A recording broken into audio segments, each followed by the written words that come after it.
En los tiempos que corren, la ciencia y los científicos aún no encuentran el canal apropiado para hacerse escuchar. Y tienen mucho que decir. Bienvenidos a la playa de la ciencia, donde los artífices del progreso en nuestro país al fin cobran voz. Esto es Science Beats.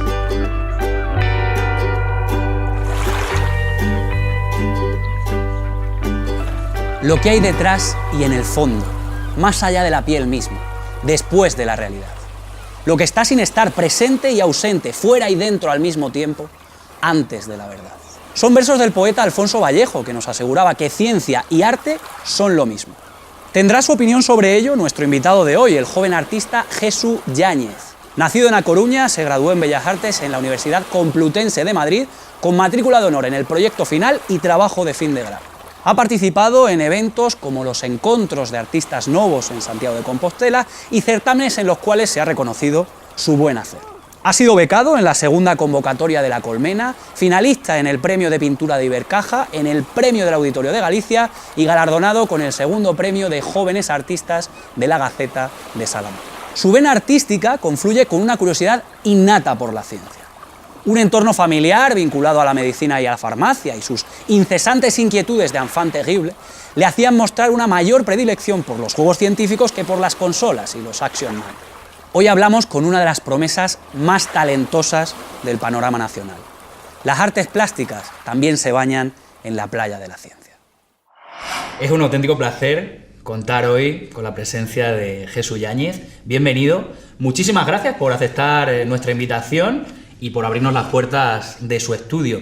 No sé si es la primera entrevista que concede a un canal dedicado a la divulgación científica, pero lo que no se puede negar es que la ciencia, la tecnología y la naturaleza tienen un protagonismo evidente en parte de su obra. ¿Dónde nace su curiosidad científica? Bueno, muchas gracias a ti, Diego, por dejarme participar de vuestro canal. Estoy muy contento de ello. Y bueno, la verdad es que a mí me ha interesado la ciencia desde siempre, desde que era un niño.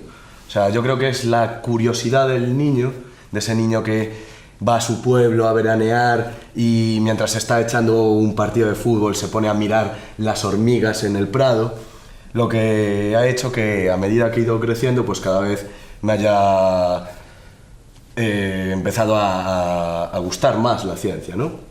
También he tenido bastante facilidad con respecto a ella. Siempre he estado cerca del campo de la ciencia porque, bueno, mi padre es médico, toda mi familia por parte paterna vienen del mundo de las farmacéuticas y pues esto de una forma u otra ha generado un interés en mí. Me acuerdo cuando era pequeño siempre pedía juegos que eran como de investigación, de utilizar un horno para hacer unos bichos de plastilina, de plástico, o para hacer gominolas o un microscopio, y en vez de eso siempre me traía un Action Man o la Play y tal, que a mí no me gustaba nada realmente, no me gustaba nada. Y luego, por otro lado, también es como que la ciencia es la forma más fidedigna que tenemos de entender la realidad, ¿no? O sea, es sin tapujos. O sea, es lo que destapa la cortina, lo que destapa el velo de lo que es la realidad para ver lo que hay por detrás de ella. Eso es lo que me hace de la ciencia algo muy interesante. ¿Cuáles son los últimos avances, tendencias, investigaciones que le han despertado un mayor interés? Bien, pues la verdad, intento estar al corriente de la avant-garde científica de las últimas investigaciones que se están llevando a cabo y en especial me han generado bastante interés e incertidumbre también las últimas investigaciones y estudios que se están llevando a cabo a nivel biotecnológico y a nivel de ingeniería genética, por ejemplo, todo lo que gira en torno a la telomerasa, la telomerización y todo esto, que es como la telomerasa es la enzima que regula el envejecimiento celular y que a raíz del control de la telomerasa se puede controlar el envejecimiento de las células y por tanto el envejecimiento humano. Es decir, todo esto todas las terapias que está llevando a cabo Elena Blasco, que es una de las grandes investigadoras a nivel nacional.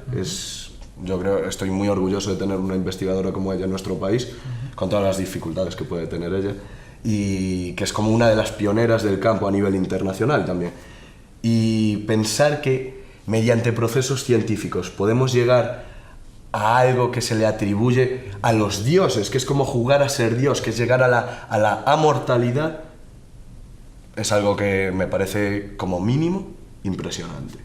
Luego, por otro lado, estoy bastante enterado de investigaciones en el campo de la genómica, como puede ser el corte y selección de diferentes genes para, pues, eliminar enfermedades hereditarias o para incluir información dentro de las moléculas de ADN. El otro día leía un artículo en la revista Science en el cual se decía que hay 2 científicos de la Universidad de Columbia, en Estados Unidos, que ya han conseguido meter una película de los hermanos Lumière, la película típica del tren que se va hacia la pantalla y tal, y han convertido el código binario en el que estaba traducido la película a nivel digital y lo han convertido al código del genoma, ¿no?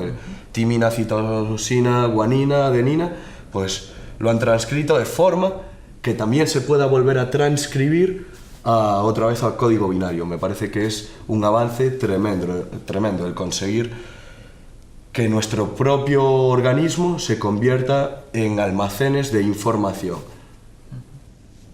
Sin duda, a lo largo de la historia existen numerosos ejemplos que nos demuestran que la ciencia y las humanidades no tendrían por qué estar reñidas. Pitágoras, Leonardo da Vinci, Newton.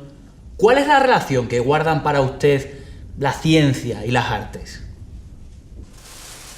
Bueno, yo creo que hay que partir de que todos los grandes genios, las grandes mentes, han sido personas que han trabajado de forma transversal y transdisciplinar, ¿no? O sea, Nietzsche era un grandísimo músico y también era un grandísimo filósofo, un adelantado a su época, ¿no?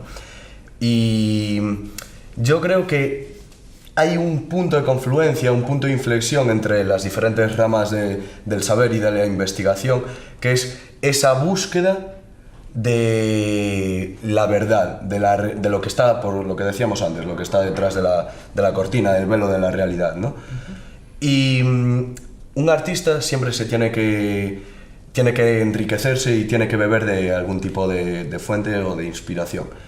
No me gusta nada, que aquí se lleva muchísimo en este país, el arte que habla sobre el arte en sí ya es bastante hermético, ¿no? Y se da el caso de que eso, tú dices Leonardo da Vinci, Pitágoras, pero hoy en día estamos viviendo como una segunda revolución científica y a su vez estamos viviendo un segundo renacimiento también.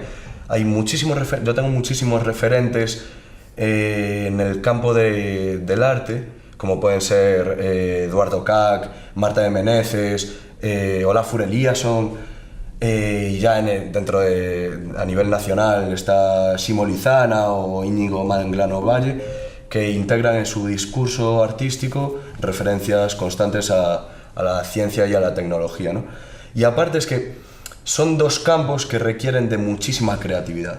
Para mí no hay mayor creativo que el que se dedica a la investigación científica. Tú imagínate la capacidad de abstracción que debes de tener, pues para Heisenberg, para desarrollar la teoría de la incertidumbre o la teoría de cuerdas. O sea, tienes que sacar de la nada una teoría científica que se corresponda con unos desarrollos con el lenguaje matemático y que se corrobore mediante unas ecuaciones. Es algo tremendamente difícil, tremendamente abstracto, y todo nace de la creatividad humana, ¿no? Yo creo que los mayores creativos realmente son los científicos, y a partir de ahí somos los artistas los que interpretamos de manera plástica o de manera visual los hitos que se llevan a cabo a nivel tanto científico pero también social, político. Somos unos intérpretes de esas nuevas corrientes, ¿no? Una ciudad de hormigas, un mapa de abejas, fetos conservados en resina. son solo algunas de sus impactantes creaciones que no dejan indiferente al espectador. ¿De cuál de ellas se siente especialmente orgulloso? Pues la verdad es que no podría elegir, porque para un artista sus obras pues son como sus hijas, para mí son como mis hijas, ¿no? De todas formas, sí que si hubiera un holocausto y tuviera que quedarme con alguna y llevármela a Marte, serían, por un lado, las piezas de resina, que bueno, por poner en contexto, es una serie que se titula Electron, que Electron es como se dice, como se denominaba en griego al ámbar, y curiosamente es con la piedra con la que descubrieron la electricidad estática. De ahí viene electrón, electronvoltio, electricidad, etcétera, etcétera, ¿no? Y también curiosamente los griegos decían que el ámbar eran los rayos del sol que caían, se congelaban en la atmósfera y se depositaban en la tierra. Es una forma muy poética de verlo, ¿no? Y son las obras con las que más contento estoy, que yo creo que más me representan, más representan mi carácter a nivel artístico como también a nivel personal. O sea, es la representación máxima de la eternidad a nivel plástico y a nivel filosófico. Y por otro lado, porque tengo que decir que últimamente reniego de gran parte de mis obras, soy maldita paradoja, reniego de la mayoría, me quedaría con estas y también con los últimos trabajos y las últimas investigaciones que estoy haciendo en el campo del 3D y en el campo de los efectos especiales. Lo virtual y lo digital es la nueva vanguardia de las artes visuales y es por donde van a ir los tiros a partir de ahora. Bueno, una pregunta más cruda, pero cerca de la realidad hoy en día. ¿Quién cree que moriría antes de hambre en este país? ¿Un científico o un artista? Es una pregunta pertinente y bastante divertida dentro de las circunstancias en las que nos encontramos. Y yo creo, sin lugar a dudas, que el que más hambre podría pasar sería un artista cuyo discurso gira en torno a la ciencia. ¿Por qué? Pues me explico. Porque si ya en este país se le da poco valor y hay poco interés en torno al ámbito cultural y las artes plásticas en concreto y las artes visuales, y por ende también en torno a la investigación científica, es una verdadera pena, ¿no? Y aparte yo creo que a nivel de la imagen que se da en el extranjero, un país potente, un país con buena imagen y un país respetado, es un país que invierte y que le da importancia a la investigación científica y tecnológica, ¿no? Ya imagínate un artista que habla sobre ciencia, es como elevar el problema al cuadrado. Bebe de la pobreza de uno y bebe de la pobreza de otro. De todas formas, yo soy como una excepción que confirma la regla, porque tengo que decir que tengo la suerte, siendo tan joven, teniendo 25 años, de que me va relativamente bastante bien estando en un entorno tan crudo como es el del arte y hablando de la ciencia, y puedo, digamos, vivir de ello. Soy un privilegiado en ese sentido.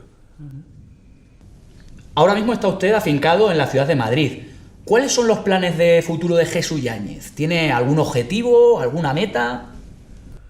Las tengo todas y no tengo ninguna realmente. No sé dónde voy a estar ni dónde caeré mañana. Pero sí que tengo un par de exposiciones a la vista. Acabo de empezar con una galería, que tampoco quiero decir el nombre todavía hasta que no presentemos el proyecto. Pero por otro lado también tengo en mente, lo que pasa es que no sé muy bien cómo organizarlo porque estoy con el estudio, tengo mucho material aquí, tengo planes a medio plazo aquí, pero me gustaría irme a Estados Unidos, me gustaría irme a Nueva York, que es la meca del arte, allí se valora muchísimo más la cultura y es como un caldo de cultivo mucho más fresco, mucho más joven, y donde está pegando muy fuerte el tema del 3D, el tema de los efectos especiales, y la verdad es que tengo fijación ahora mismo con irme hacia allí, como con abrir una nueva puerta a lo que puede ser pues mis inquietudes ahora mismo que están en ese entorno. Y luego, por otro lado, tengo un proyecto del que tampoco quiero hablar, pero quiero dejar patente que lo tengo, que si lo llevara a cabo haría tambalearse el mundo del arte a nivel internacional. Estoy planteándolo, estoy buscando financiación para ello porque es un proyecto megalómano, es un proyecto muy ambicioso y quiero dejar patente que si lo llevara a cabo sería un punto de inflexión completo en lo que son las artes plásticas hoy en día. Menudo broche de oro a una charla a la mar de interesante. Proyectos ambiciosos a la vista que podrían romper con lo establecido hasta el momento. Jesús habló de muchos temas y demuestra estar al día en cuanto a los avances científico-tecnológicos. La idea casi divina de poder ejercer un control sobre el envejecimiento celular o de utilizar el propio organismo como un almacén de información son algunas de las tendencias que más sorprenden a nuestro invitado. Él considera que el trabajo de los artistas y científicos debe ser transversal e interdisciplinar, y así lo hicieron los grandes genios. Nos dice que no hay mayor creativo que el investigador científico, si bien ante la situación actual no hay peor pronóstico económico que el de un artista cuyo discurso gire en torno a la ciencia. No obstante, él se considera un privilegiado y además de vivir para su pasión le permite vivir. Orgulloso de sus obras a las que considera sus hijas, le supone una tarea ardua elegir alguna. Si tuviese que dejar todas atrás excepto una de ellas, la serie Electron es la que se salvaría de la quema. Piezas de resina en las que dota sus creaciones de un carácter eterno. También destaca sus pinitos en el campo de los efectos especiales y el 3D, al que augura un gran impacto en los próximos tiempos. Sin duda, ese niño que se distraía con las hormigas mientras jugaba al fútbol sigue presente en la personalidad de Jesús Yáñez. Sus ansias por mostrar al mundo su visión de las cosas, su carisma y su valentía van a hacer que se hable mucho de él, no nos cabe ninguna duda. Le deseamos muchísima suerte en su andadura, la cual seguiremos con entusiasmo. Larga vida al arte y a la ciencia.